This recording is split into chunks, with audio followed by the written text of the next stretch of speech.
وسلام على عباده الذين اصطفى أما بعد فأعوذ بالله من الشيطان الرجيم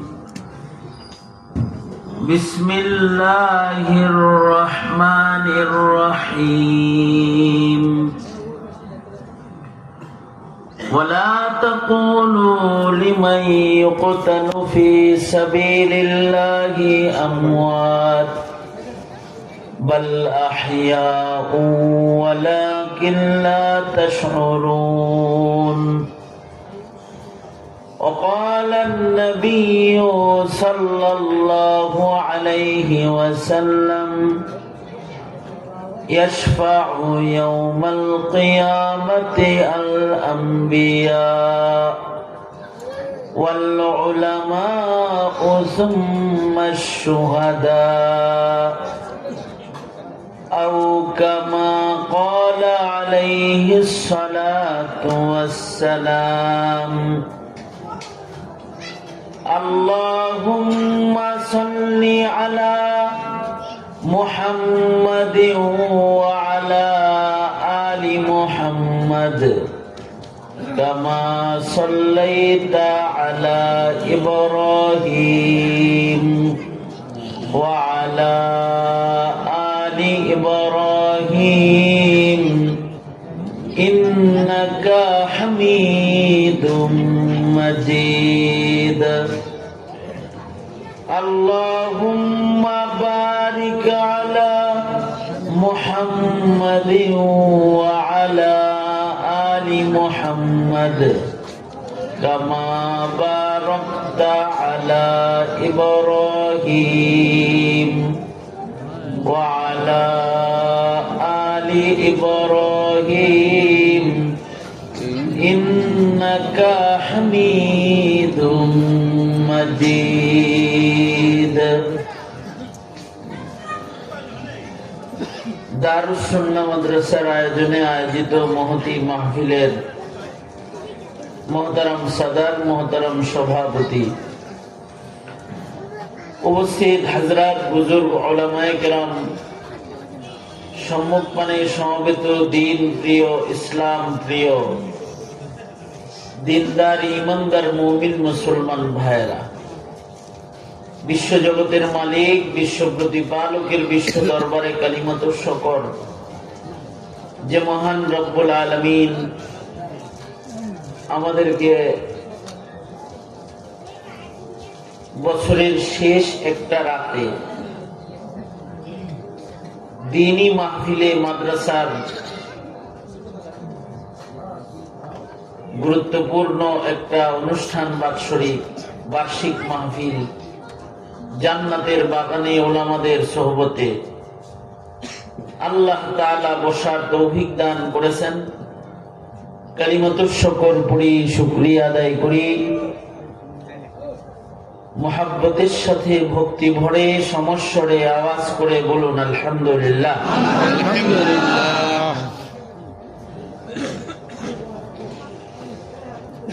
শেষ ভালো যার, সব ভালো তার। বছরের শেষ যদি ভালো হয় তাহলে আল ইবরাতু বিল খাওয়াতিম, শেষের উপরে আসলে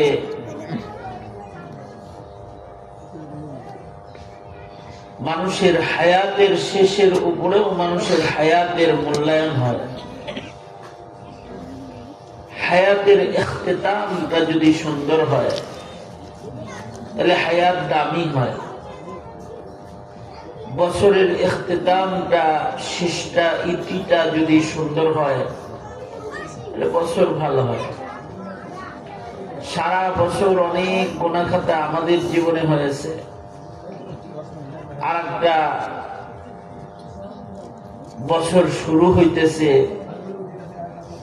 চন্দ্র হিসেবের বছর শুরু হয়, সূর্য হিসেবের বছর শুরু হয়, মুহররম দিয়া একটা শুরু হয়, আর জানুয়ারি দিয়ে একটা বছর শুরু হয়, ইংরেজি বছর। ইংরেজি বছর যেটা শুরু হইতেছে সামনে, এই বছরের শুরু অনেকের অনেক নিকৃষ্ট হবে।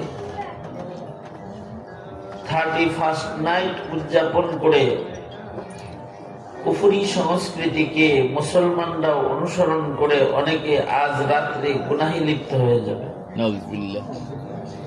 তাদের বছরের ইতিটাও অসুন্দর হবে, আর একটা নতুন বছরের শুরুটাও অসুন্দর হবে। আর আজকের রাত্রিতে আপনারা যারা দ্বীনি মাহফিলে ওলামাদের সোহবতে সময় কাটালেন, খেলাফ ওদের বিপরীতে আপনাদের আজকের রজনীটা নাজাতের উপযুক্ত নজর হিসাবে যদি গণিত হয়, তো হতে পারে যে আল্লাহ রাব্বুল আলামিন আজকের রজনীর দ্বীনি পরিবেশের হাজিরা দিয়ে বছর শেষ করার বরকতে আল্লাহ তাআলা হতে পারে পেছনের জীবনের গুনাহ মাফ করে দিবে। আল্লাহ তাআলা এতকমা মুসলমান শুরু করছে, আগে হয়ে গেছিলি, আগে হয়ে গেছিলি, সন্ধ্যার পর থেকে কি করছিস, এখন মুসলমানকে কেন কেউ না করে তো খুশকিসমত আমাদের যে আল্লাহ তাআলা নেক মজলিসে হাজির করছেন। শুকরিয়া, আবার বলেন আলহামদুলিল্লাহ। আলহামদুলিল্লাহ।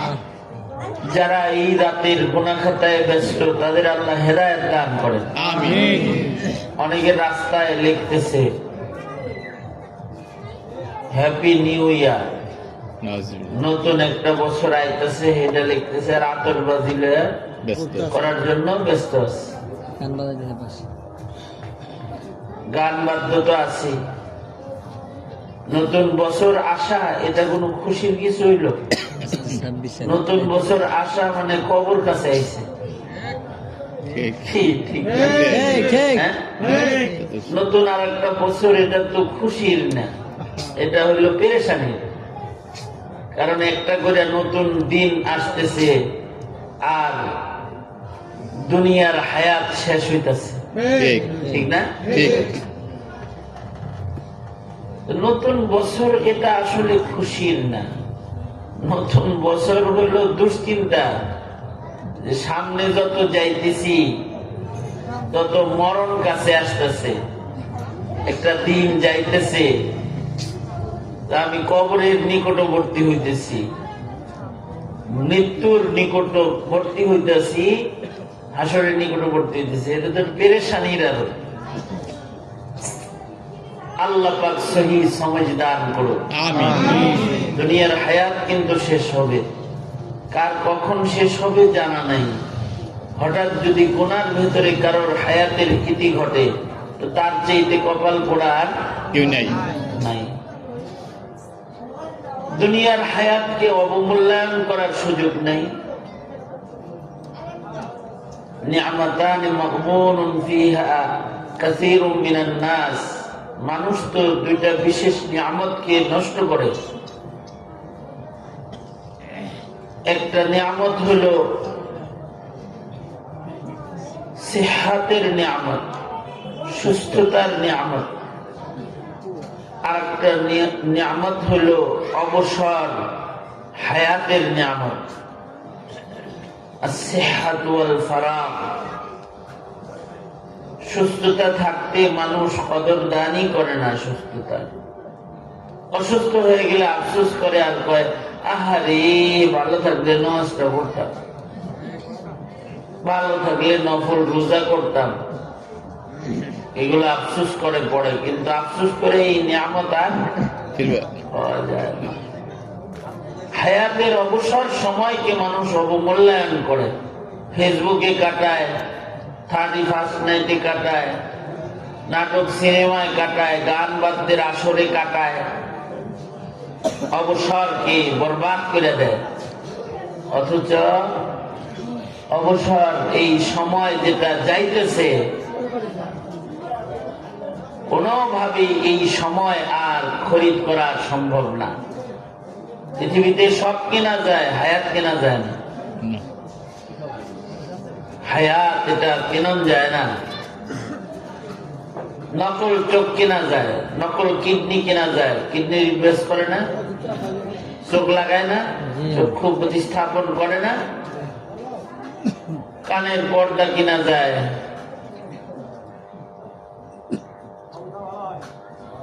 কৃত্রিম ভাবে অনেক কিছু কিনে সুস্থতার আশা করা যায়, কিন্তু হায়াতের কোনো কৃত্রিম কোনো কিছু নাই। হায়াত এটা খরিদ করা যায় না, এটা বাড়ান যায় না। এ কারণে ইগতানিম খামসান ক্বাবলা খামসিন, আল্লাহ রাসূল বলেছেন 5 জিনিসের আগে 5 জিনিসের কদর করো। তার ভিতরে একটা হলো হায়াতাকা ক্বাবলা মাউতিক, তুমি তোমার হায়াতকে মূল্যায়ন করো মরণ আসার আগে। ময়দানে মাহশরে 5টা জিনিসের বিষয়ে মানুষকে জিজ্ঞাসাবাদ না করে এক কদম হেলতে দেওয়া হবে না।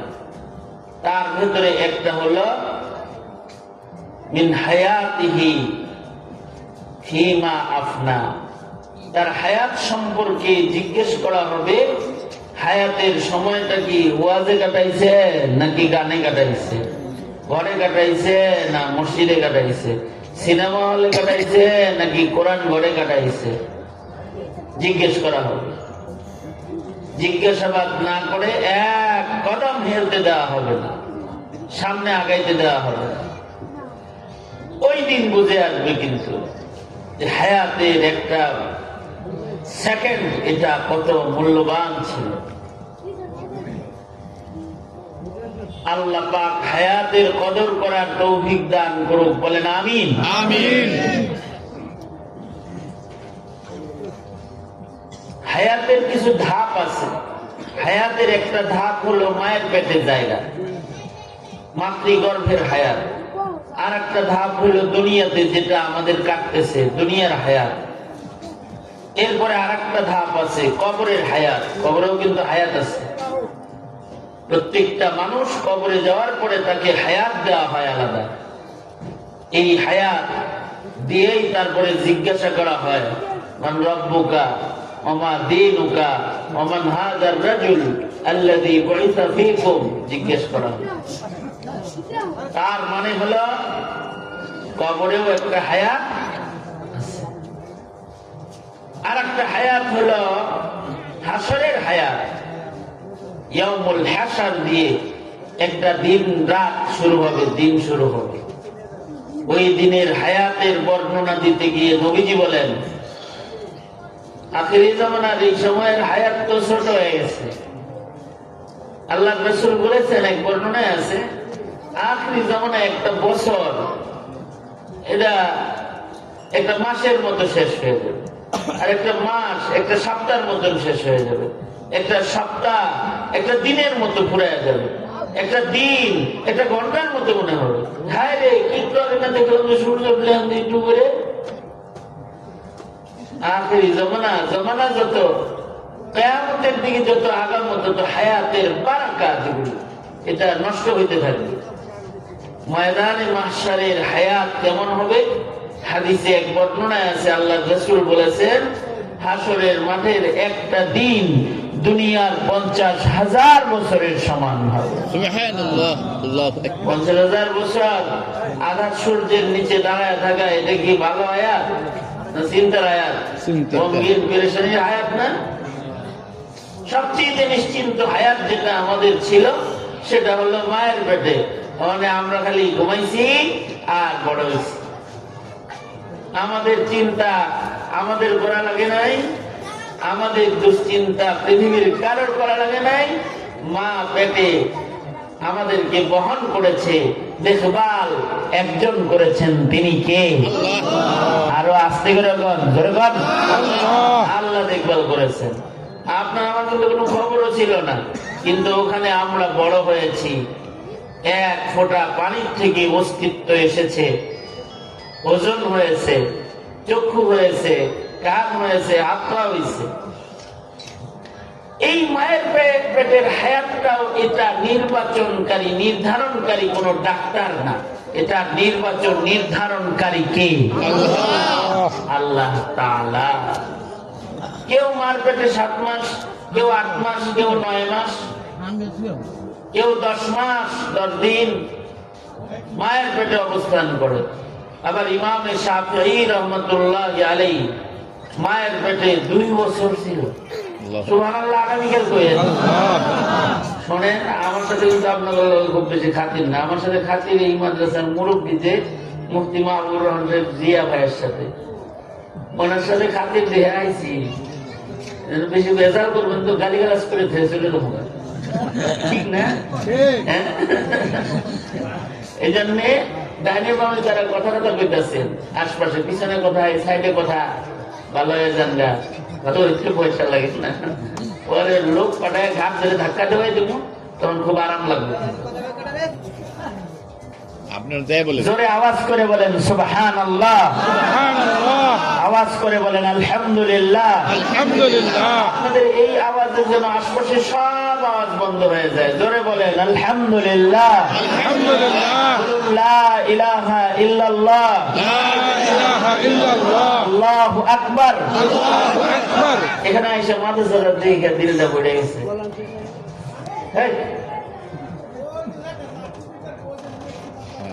মাদ্রাসাটার নাকি অনেক জায়গা, মাশাআল্লাহ। মাদ্রাসার খুশকিসমতি হলো মাহবুবুর রহমান জিয়া ভাইয়ের মধ্যে একটা কাজের মানুষকে মুরব্বী হিসেবে পাইছে। সব মানুষ কাজ পারে, কিছু কিছু মানুষ আছে তাদের কাজের ভেতরে সময়ের ভেতরে আল্লাহ অনেক বরকত দান করে। একদিকে সৈয়দপুর মাদ্রাসা একটা ইউনিভার্সিটি, ওটা কাসেমি রহমতুল্লাহ আলাইহির স্মৃতি বিজড়িত মাদ্রাসা, সেই মাদ্রাসার মুহতামিম। আবার তার মূল্যবান সময়টা এই গ্রামে এই মাদ্রাসা নিজের এরিয়াটা ওই তো এদিকেই তো বাড়ি, নিজের দেশের কল্যাণে সময় ব্যয় করে। আর এই ওনার কারণে এতগুলো মেহমান এখানে, আলহামদুলিল্লাহ। অনেক দ্বারা মাদ্রাসাওয়ালারা এই মেহমান গুলারে এক জায়গায় করতে পারে না, ঠিক ঠিক। এটা এই মানুষের কারণে, কাজের একটা লোক, তাকে সাপোর্ট দেওয়ার জন্য সবাই আসে। আল্লাহ পাক এই মহল্লাবাসীকে কদর করার তৌফিক দান করুন। মাহফিল এটা কোনো মেলা না, এখানে কিছু কথা হয়, কথাগুলো খুব দিল দিয়ে শুনতে হয়।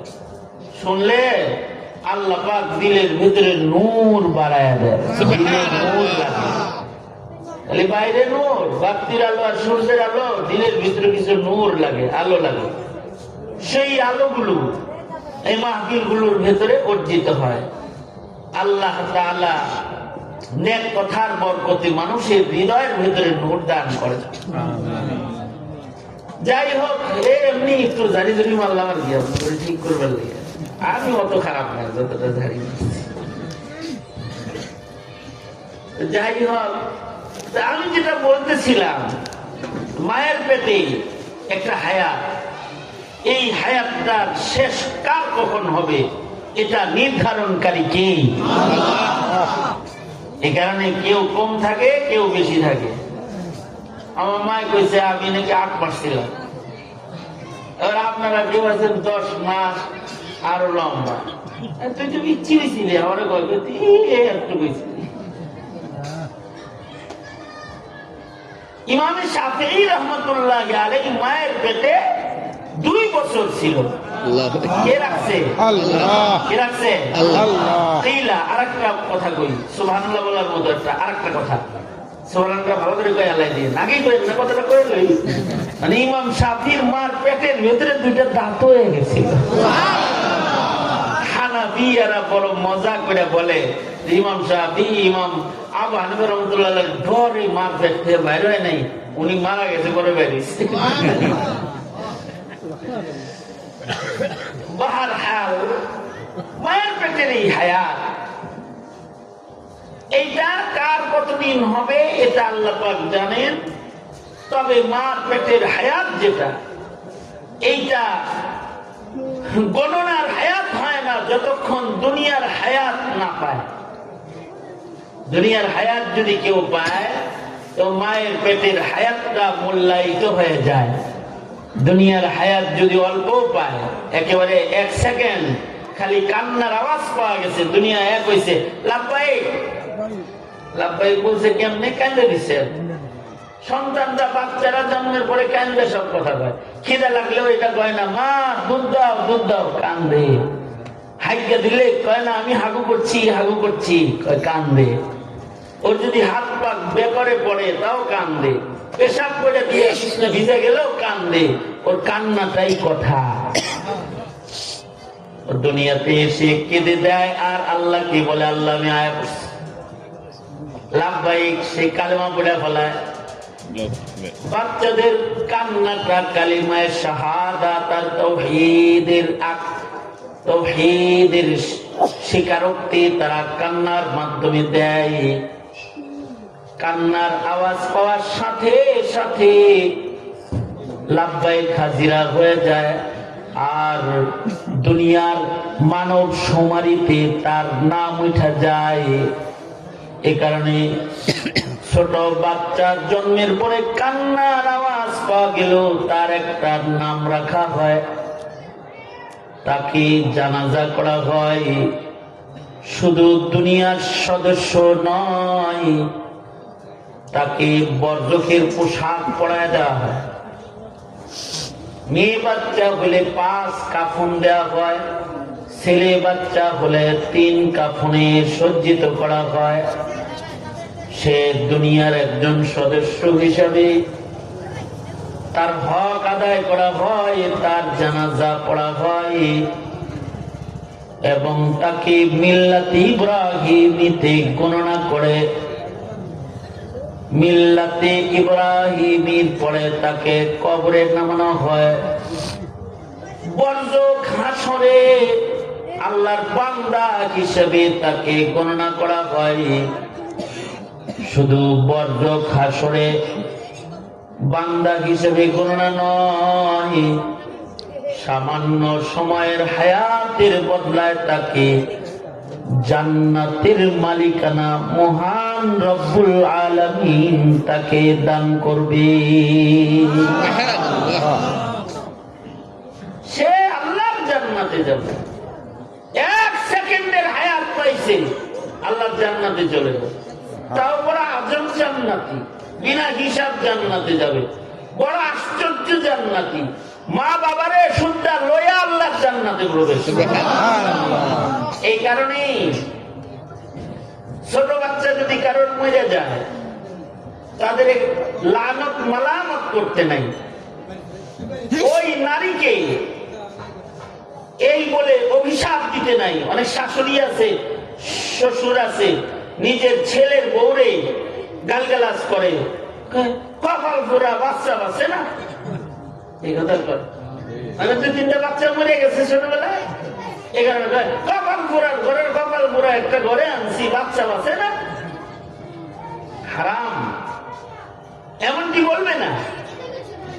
আর কারোর বাচ্চা মারা গেলে মা বাপ হিসেবে কষ্ট তো লাগবেই। সন্তান মারা গেলে বেশি হাই হুতাশ করবে না। কারণ কি? কারণ হলো যে বাচ্চাগুলা মাসুম অবস্থায় মরা যায়, এই বাচ্চাগুলা মা বাবার জন্য নিয়ামত সন্তান। এই বাচ্চাগুলা দুনিয়ায় সামান্য হায়াত পেয়েছে, কিন্তু তাদের হায়াতটা মাসুম হায়াত। তাদের হায়াতের মধ্যে কোনো গুনাহ নাই, মাসুম হিসেবে তারা দুনিয়ায় গণিত। এই কারণে তারা বিনা হিসাব আল্লাহর জান্নাতে তো যাবে যাবে।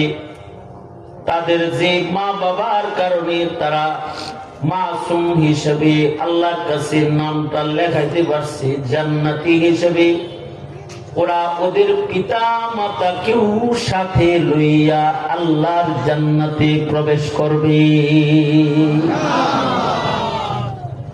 এই কারণে আমাদের বুজুর্গদের কেউ কেউ এই আফসোস করে ফেলছে, আমারও যদি একটা বাচ্চা, মানে ভিতরে আয়া পড়ছে, মুখে পায়নি, মুখে বলতে যায় নাই, ভিতরে আয়া পড়ছে, যদি অমুকের বাচ্চা মরল রে, আমার যদি একটা মরতাম তাহলে তো আমি জান্নাতে। এটা অবশ্য সান্ত্বনা দিতে যায় বলছে। যেমন মুফতি আব্দুর রহমান রহমতুল্লাহ আলাইহি, ওনার এক শিক্ষকের 3 বাচ্চা মরে গেছে। তো উনি তখন এই ওনার শিক্ষককে একদিকে সান্ত্বনা দিতে দেয়া তার কান্না বন্ধ করানোর জন্য বলেছে, তুই কি কপাল আল্লাহ রে, তোর 3টা জান্নাতে যাওয়ার গাড়ি হয়ে গেল। আমার যদি এরকম একটা হইতো রে, তো আমারও জান্নাতে যাওয়ার ভাব হয়ে দিত। এটা বলে সান্ত্বনা দিন। তার মানে হলো মাসুম বাচ্চা বালেগ হওয়ার আগে যারা মরে যায় ওরা একা জান্নাতে যাবে না, ওরা মা বাপ শুদ্ধ আল্লাহর জান্নাতে যাবে। আল্লাহু আকবার বলেন। হাকিম মুহাম্মদ থানভী রাহমাতুল্লাহ আলাইহি আরেক প্রকারের বাচ্চার মা বাপকেও তাওহীন করতে মানা করেছেন এবং ওই মা বাবাকেও আফসোস করতে মানা করেছেন। সেটা হলো কিছু কিছু পিতা মাতার ঘরে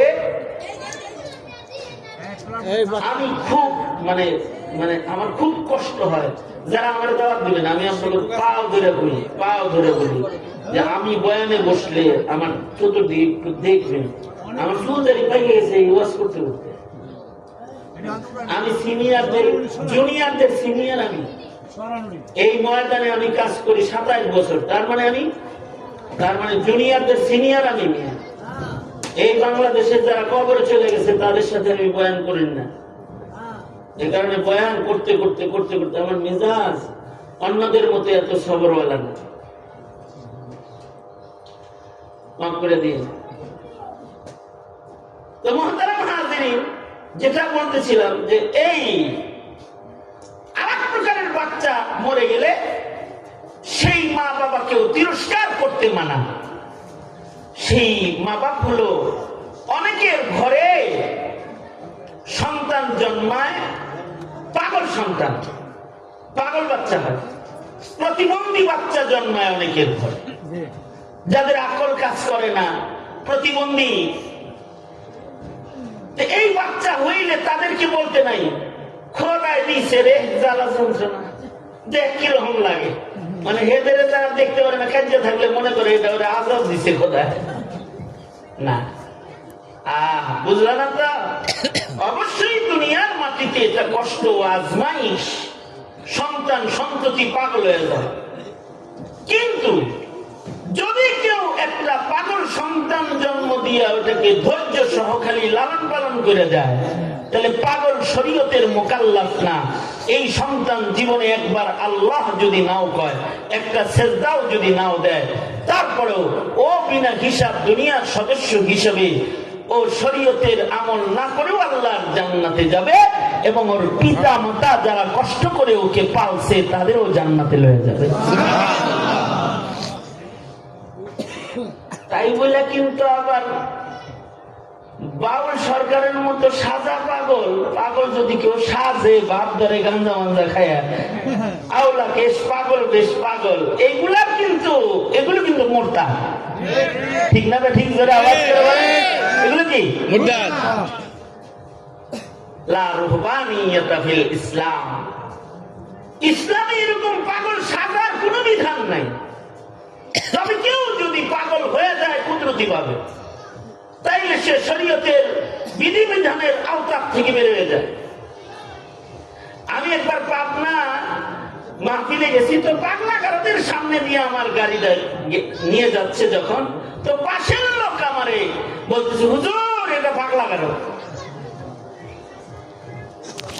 আশ্চর্য, এই পাগলাগারদ এখানে যারা থাকে ওদের সাথে দেখা করতে গেলে ওরা কয়, ভাই আমি পাগল না, আমার এমনি আটকায় রাখছে,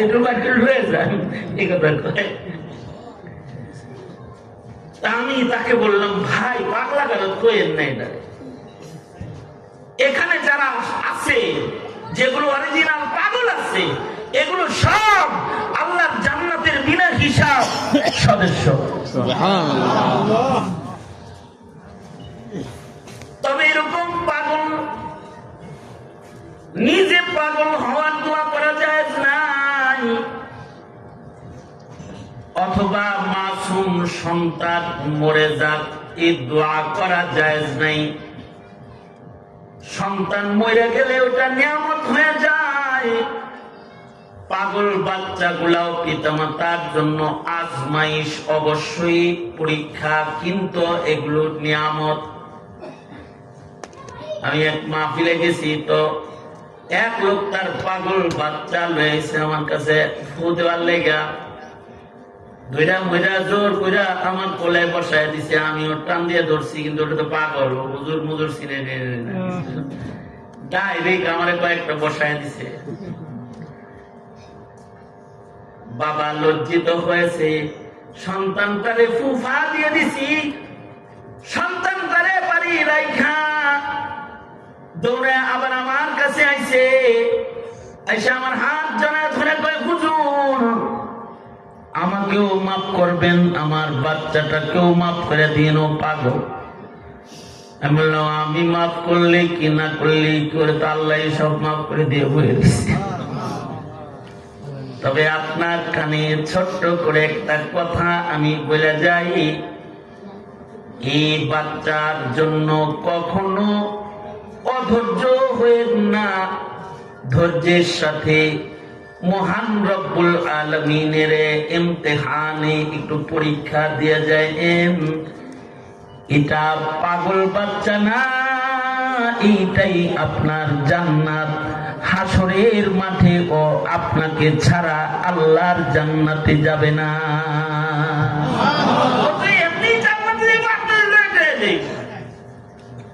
এই কথা বলতে ওই লোক আমারে যারা ধরে পায়, হুজুর ঠিকই বলছেন, ওর আমি আর ওর মা ছাড়া ওর আপন বলতে কেউ নাই। তবে হাকিম মুহাম্মদ থানভী বলেন, দুই প্রকারের সন্তান খোদার কাছে চায়া নিবা, বলবা আল্লাহর কাছে, আল্লাহ আমারে এইরকম সন্তান দেন, এইরকম সন্তান দেন।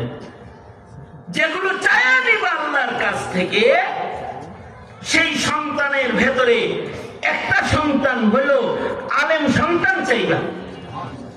আল্লাহরে বলবা, আল্লাহ আমার ছেলে মেয়েকে আলেম আলেমা বানায় দেন, হাফিজুল কোরআন বানায় দেন, দোয়া করতে থাকবা। কারণ কি? কারণ হলো হাসরের ময়দানে তিন প্রকারের শাফাআত মানুষকে দোজখ থেকে বের করে আল্লাহর জান্নাতে পৌঁছাবে। ময়দানে মাহশরে শাফাআতকারী হবে তিন। এক নম্বর শাফাআতকারী আল আম্বিয়া, পৃথিবীর মাটিতে যত পয়গম্বর আগমন করেছেন সকল নবীগণ ময়দানে মাহশরে যার যার উম্মতের জন্য শাফাআত করবে। নবীদের শাফাআত যেমন ব্যাপক হবে, নবীদের পরে ব্যাপক আকারে যারা শাফাআত করবে তারা হলো উম্মতের উলামা, যারা নায়েবে নবী, জমিনে যারা নবীদের নায়েব হয়ে কাজ করেছে, যারা মানুষের ন্যাক কাজের সাক্ষী, তারা শাফাআত করবে। গোপনে মাহবুব রহমান জিয়াবের কাছে 5 লাখ টাকা দিতে মাদ্রাসার বিল্ডিংটা কয়ে দেন, আমার নাম কিন্তু কয়েন না।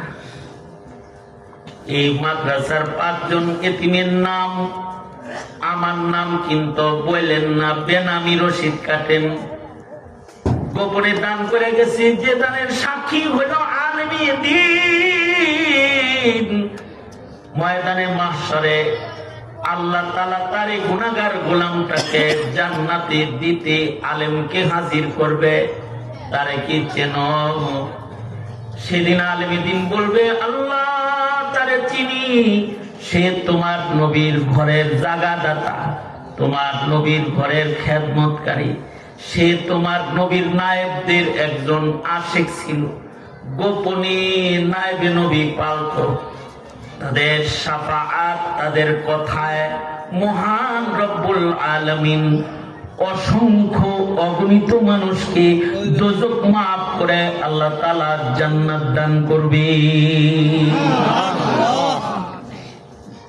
সর্বনিম্ন হাফিজুল কোরআন একটা ছেলে যে 30 পারা কোরআন মাজিদ সিনায় ধারণ করেছে, হাফেজ হয়েছে। নবীজি বলেন কমপক্ষে 10 জন নিশ্চিত দোজখী, কুল্লুহুম কাদ ওয়াজাবাত লাহুন নার, যাদের সবার উপরে জাহান্নাম ওয়াজিব হয়ে গিয়েছিল, এমন 10 জনকে দোজখ থেকে সরায়া জান্নাতের ভিতরে ঢুকায়া দিবে। হাফিজুল কোরআন। এজন্য হযরত থানভী বলেন, রবের কাছে যখন সন্তান চাইবা, তখন আলেম সন্তান চাও, বলো আল্লাহ। নবী তো আর চাইতে পারবে না ইব্রাহিম নবীর মতো। ইব্রাহিম নবী কাবা ঘর বানায়া দোয়া করে, ও আল্লাহ, আমার ইসমাইলের রক্তে শ্রেষ্ঠ নবীটা পাঠায়। কারণ তখন নবী পাঠানোর যুগ ছিল। এখন যেহেতু নবী পাঠানোর যুগ নাই, তো পৃথিবীর বাপেরা মায়েরা নবী চাওয়ার সুযোগ নাই, কিন্তু নায়েবে নবী চাওয়ার সুযোগ আছে। আল্লাহর কাছে বলবা, ওগো আল্লাহ, আপনি আমার ঔরসের মধ্যে নায়েবে নবী দান করেন, আলেম দান করেন। কারণ আলেমদের শাফাআত হবে বিস্তৃত শাফাআত। তাদেরকেও আল্লাহ তাআলা অসংখ্য অগণিত মানুষকে শাফাআত করার অথরিটি দান করবে। না জানি হযরত আবু হুরায়রা কত মানুষের শাফাআত করবে, না জানি আব্দুল্লাহ ইবনে আব্বাস, ইবনে মাসউদ, এমন আব্দুল্লাহ ইবনে ওমর রিজওয়ানুল্লাহি আলাইহিম, ওনারা কত মানুষকে যে শাফাআত করে আল্লাহর জান্নাতে নিবে। না জানি সারা দুনিয়ায় হানাফি মাযহাব মাননে ওয়ালাদেরকে ইমামে আজম আবু হানিফা কেমনে শাফাআত করবে, ইমাম মালিক না জানি কত দলকে শাফাআত করবে, না জানি ইমাম বুখারীর কিতাব মানার কারণে ইমাম বুখারী কত মানুষকে না জানি আল্লাহর আদালতে শাফাআত করবে। জমিনের পীর বুজুর্গ যারা মানুষের হৃদয়ে ঈমান আমলের চাষাবাদ করেছে, মানুষকে আল্লাহ চিনাইছে, ময়দানে দাঁড়ায় বলবে, আল্লাহ গো, গুনাহ বেশি, কিন্তু অমুকের কাছ থেকে তোমার কথা শুননা মানছিলাম, সদর সাহেবের বেহেশতে জোর কইরা মশলাটা আমল করছিলাম, আল্লাহ গো, অমুক বুজুর্গের ইত্তিবা করেছিলাম, না জানি এই বুজুর্গগুলা কত মানুষের শাফাআত করে জান্নাতে নিবে। কপালওয়ালা তো ওই লোকটা যার খানদানে একজন আলেম জন্ম হয়ে গেল। তো এ আলেমটা ময়দানে মাহশরে অগণিত মানুষকে শাফাআত করে আল্লাহর জান্নাতে প্রবেশ করাবে।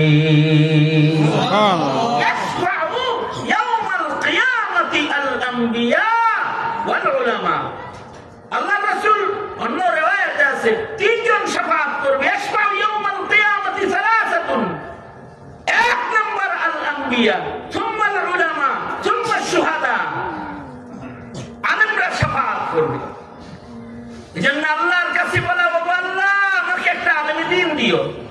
মিয়া মেনশন করে বাচ্চা কাচ্চাও চাইছো না জীবনে কোনোদিন, খোদার কাছে চাইতে পারলে না। তবে একটা কথা মনে রেখো, মাসুম বাচ্চা অথবা পাগল বাচ্চা, পাগল বাচ্চা তো চাওয়া যায় নাই, পাগল বাচ্চাও গলা টিপে মেরে ফেলা যায় নাই। তবে মনে রাখবে, পাগল বাচ্চাও হাসানুল হক ইনওয়ার, মুরগি চোরা শাহরিয়ার আর শেখ হাসিনা আর এদেশের জালেম শুটার সন্ত্রাসী যারা আছে, এই নাস্তিক মোত্তা বেঈমানের চেয়ে একটা পাগল পালা অনেক ভালো। এই পাগল সন্তান গুলাও মা বাবার জন্য নিয়ামত। তবে কারোর ঔরসের সন্তান যদি আলেম হয়ে যায়, সে শুধু মা বাবার নিয়ামত হয় না, সে হয় জাতির নিয়ামত, জাতির জন্য রহমত, জাতির জন্য বরকত। এরপরে যে সন্তান আল্লাহর কাছ থেকে চেয়ে নিতে হয়, আল্লাহর কাছে বলতে হয়, আল্লাহ আমাকে আপনি একটা শহীদ সন্তান দিয়েন। জীবনে নিজের সন্তানদের শাহাদাত কি জিনিস বোঝাও নাই, অথচ শাহাদা যে সন্তানগুলা শহীদ সন্তান, যারা জমিনে শাহাদাত বরণকারী তাদের শাফাত হবে বিস্তৃত। শহীদরা অসংখ্য অগণিত মানুষের শাফাতকারী হবে। শহীদদের শাফাত বড় প্রশস্ত হবে। আর শহীদরাই ওই মাইয়িত যাদের জন্ম হয় কিন্তু মৃত্যু হয় না। দুনিয়াতে সবার মরণ হয়, কিন্তু মায়ের পেট থেকে জন্মায়া দুনিয়ায় যারা শহীদ হয় তাদের আর মরণ হয় না। দুনিয়াতে পয়গম্বরও মারা যায়, দুনিয়াতে নামাজির মৃত্যু হয়, দুনিয়াতে হাজী গাজীর মৃত্যু হয়, দুনিয়াতে নেককার সালেহ বান্দার মরণ হয়, ওলির মরণ হয়। কিন্তু একদল মানুষ আছে যাদের মৃত্যু ক্যান্সেল হয়ে যায়, যাদেরকে মরা বলা মানা। আল্লাহ পাকের নিষেধ হলো তাদের মরা বলবা না। শুধু মরা বলবা না তা না, তাদের মৃত মনেও করবা না। মৃত বলবাও না, মৃত মনেও করবা না। তারা হলো শুহাদা।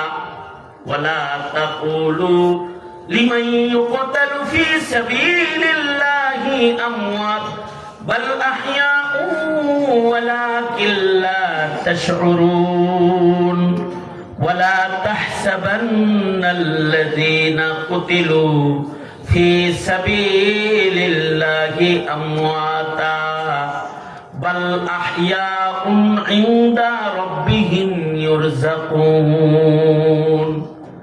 আল্লাহ পাক বলেন, যারা শহীদ হয় তাদের মৃত বলবা না, মরা বলবা না, ওরা জিন্দা। সুবহানাল্লাহ জোরে বলেন, ওরা জিন্দা। এই কারণেই তো ইসমাঈল দূরের সাহাবীদের ইতিহাস বলি না, এই আমাদের পূর্বপুরুষদের ইতিহাস বলতেছি, ভারতবর্ষের ইতিহাস বলতেছি। হাকিম মোহাম্মদ থানভী রহমাতুল্লাহ আলাইহি শুহাদাদের বর্ণনা করতে গিয়ে যাদের নাম উচ্চারণ করেছেন ভারতবর্ষের মুসলমান, তাদের কথা বলতেছি। যেমন শাহ ইসমাঈল শহীদ রহমাতুল্লাহ বালাকোটের ময়দানে যুদ্ধ করেছেন। শাহাদাত বরণ করার পরে উনি জিন্দা, এটা দেখা গেছেন। দুশমনে ওনার গলা কেটে ফালাইয়া দিছে, মাথা ছাড়া ওনার দেহ যুদ্ধ করেছে, দুশমনকে মারছে।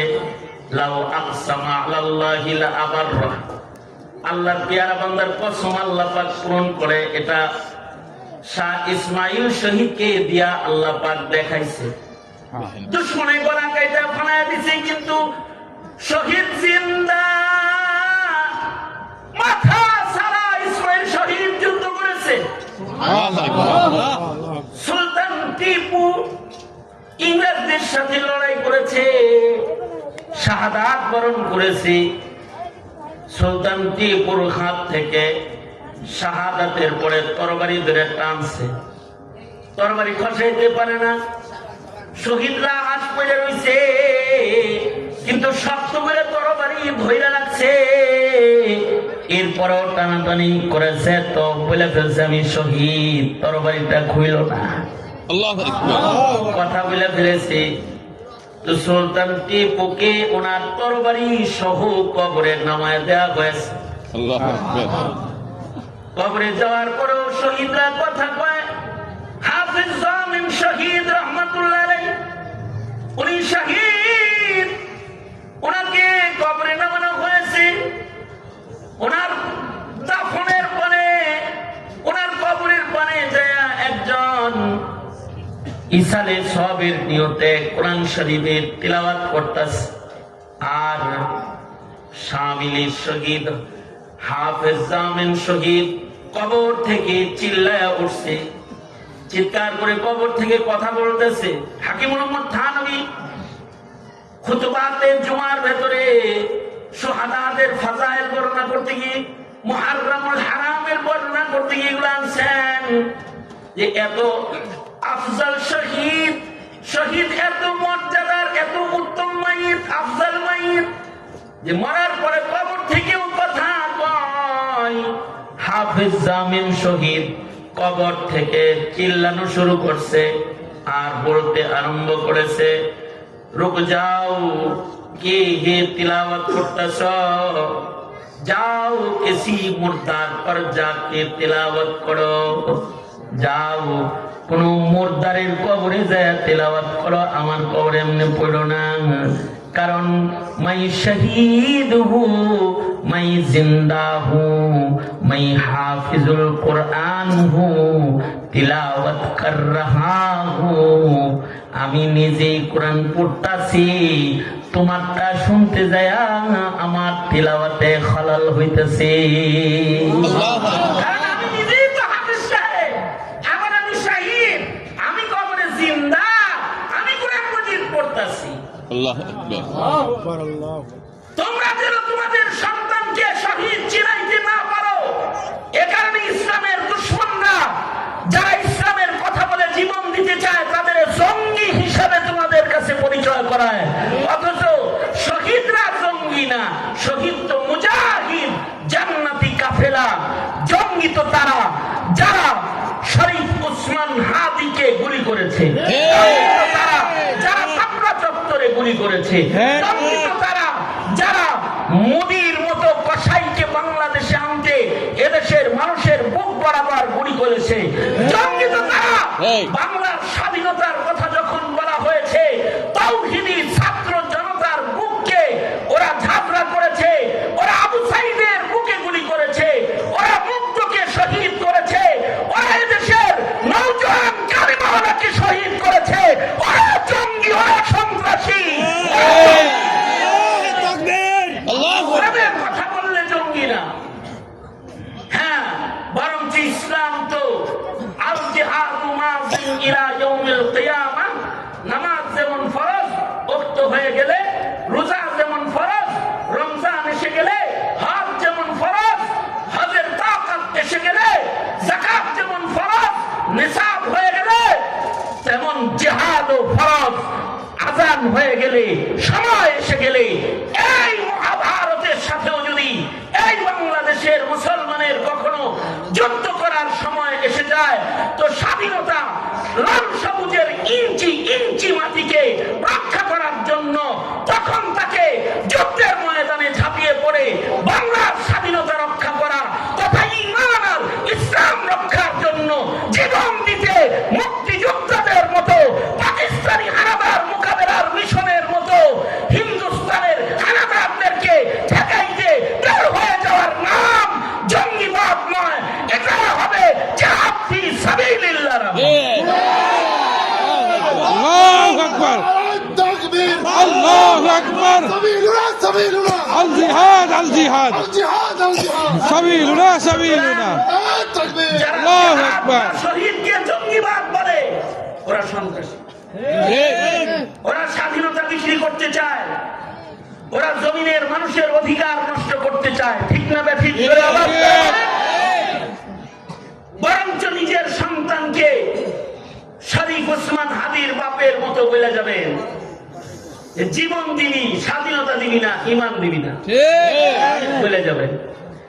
ইনসাফের কথা বলতে বলতে শহীদ হবি, জুলুম প্রতিষ্ঠা হতে দিবি না। যদি এরকম কোন সন্তান কারোর ঔরসে জন্মায় যায়, তখন এই সন্তানটা তার নাজাতের উসিলা হয়ে যায়। আল্লাহ রাসূল সাল্লাল্লাহু আলাইহি ওয়াসাল্লাম বদরের ময়দান থেকে আসতেছেন, এক বুড়া মহিলা সাহাবায়ে কেরামদেরকে ইস্তেকবাল দেওয়ার জন্য দাঁড়িয়ে আছে। নবী চেহারা দেখে চিনছেন যে তার সন্তান শহীদ হয়ে গেছে।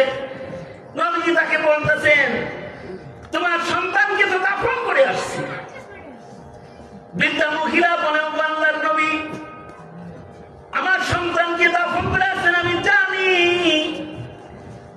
একটা কথা আপনার মুখে শুনতে আসছি, আমার সন্তানকে যুদ্ধের ময়দানে এমনিই মারা গেছে নাকি শহীদ হয়েছে? যদি এমনি মরে যায় থাকে তাহলে আমার দুঃখ আছে,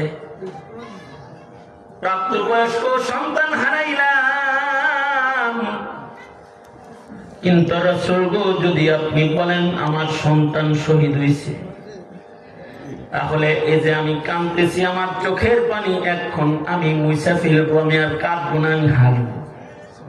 কারণ আমি জানি আমার যে সন্তানটা শহীদ সন্তান, ও আমাকে আল্লাহর জান্নাতে নিয়ে যাবে। আল্লাহু আকবার। ও আমার জান্নাতে যাওয়ার উসিলা।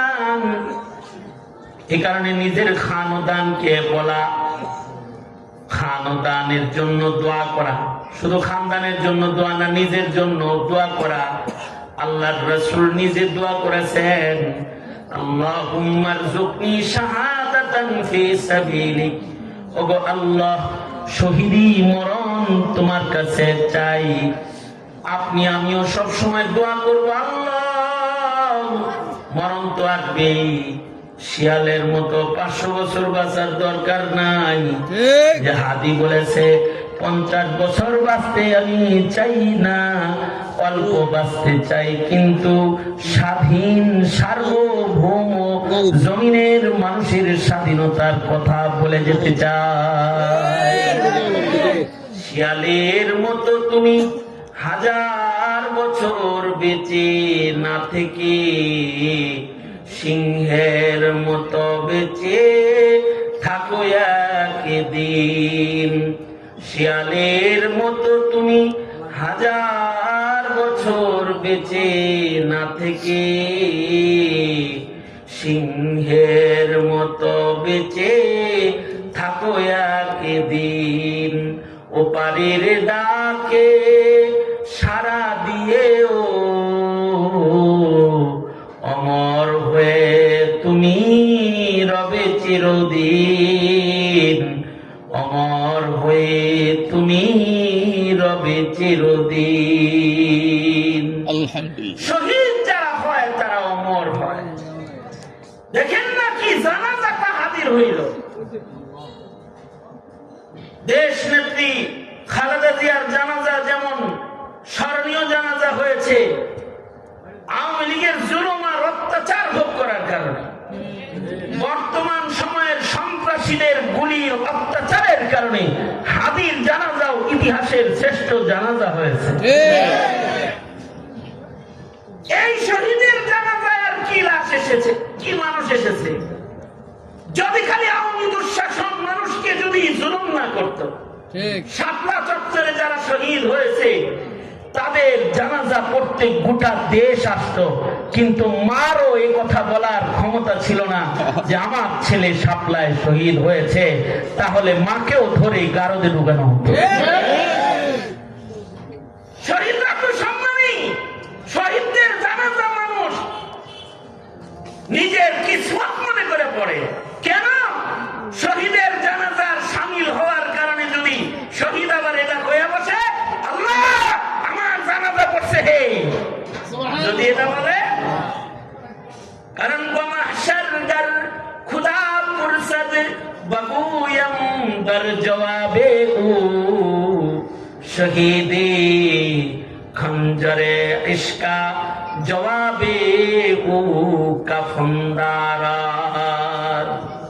ময়দানে মাশরে শহীদদের কাতরা কাতরা রক্ত, তাদের রক্ত মাখা কাফন, তাদের খঞ্জর, এগুলো সব তাদের পক্ষে আদালতে কিবরিয়াতে আল্লাহর দরবারে কথা বলবে। এই কারণে আল্লাহর কাছে দোয়া করবেন, ওগো আল্লাহ আমি শহীদ হতে চাই। আর হযরত থানবীর হেদায়েত হলো 2টা সন্তান আল্লাহর কাছে চাইবেন, আল্লাহ গো আলেম সন্তান চাই, আল্লাহ গো একটা শহীদ সন্তান চাই। রাজিনা ইনশাআল্লাহ?